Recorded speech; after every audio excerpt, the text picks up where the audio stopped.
At exactly 11:43 p.m., the phone rang. Mara Levin was awake when it happened, not because she expected a call, but because she never slept through the night anymore. The screen lit up. No name, no location, no carrier, just a number. She didn't answer. The phone stopped ringing after 4 seconds. Then, immediately, it rang again. Same number. Mara stared at it, waiting for the instinct to kick in. Fear, curiosity, annoyance. Instead, there was recognition. She had seen this number before, and it shouldn't exist. Mara worked in compliance, not the dramatic kind. No raids, no arrests, no headlines. Her job was quieter. She audited systems, compared records, looked for inconsistencies no one else wanted to notice.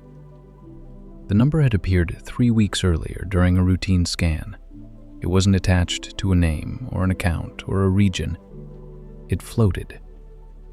A phantom identifier inside a system that hated ambiguity. She flagged it. The system rejected the flag. She tried again. The flag disappeared. That was when she knew she wasn't supposed to be looking at it. The phone rang a third time. Mara answered. Hello? There was breathing on the other end, slow, measured. Then a voice. You saw it, the voice said. It wasn't threatening, it wasn't urgent. It sounded certain. Mara swallowed. Yes, she said. A pause, longer than normal, as if the voice was waiting for something to happen.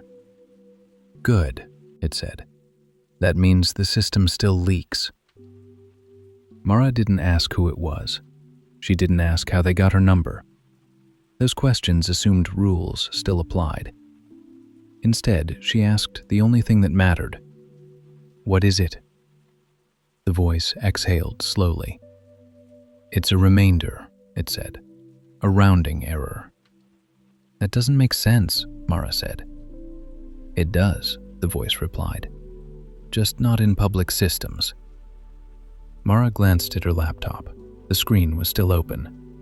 The number was gone. Not hidden, not encrypted. Gone. You removed it, she said. No, the voice answered.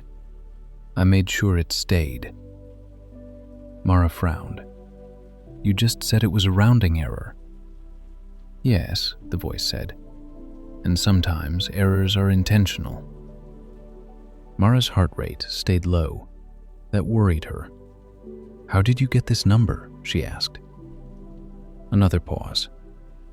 This one, the voice said, was left behind by someone who no longer needed it. Mara's fingers tightened around the phone. Left behind where? In a file, the voice said, one that was marked resolved.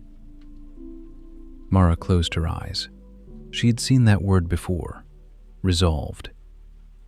You shouldn't have called me, she said. No, the voice replied. I shouldn't have been able to. Another measured breath. But here we are. The voice began to explain, not everything, just enough. Some people weren't erased, they were detached. Their identifiers remained. Their access did not. They existed outside the systems that defined everyone else. Invisible, but operational. Mara felt the weight of the room change. You're saying someone like that is calling me? A faint sound on the line, almost a smile. I'm saying, the voice replied, that you found something you weren't meant to see, and now you have a choice. What choice? You can forget this number, the voice said. It will let you. Or you can keep looking. And if I keep looking? The answer came immediately.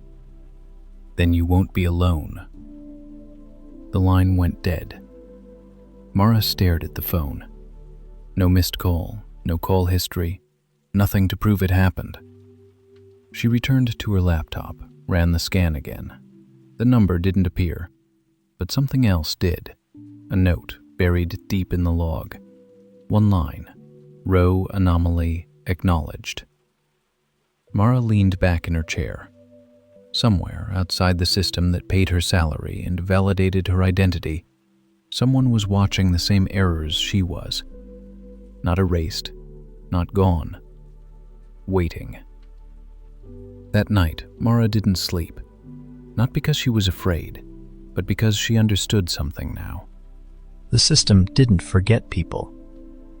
It archived them. And sometimes, the archive answered back.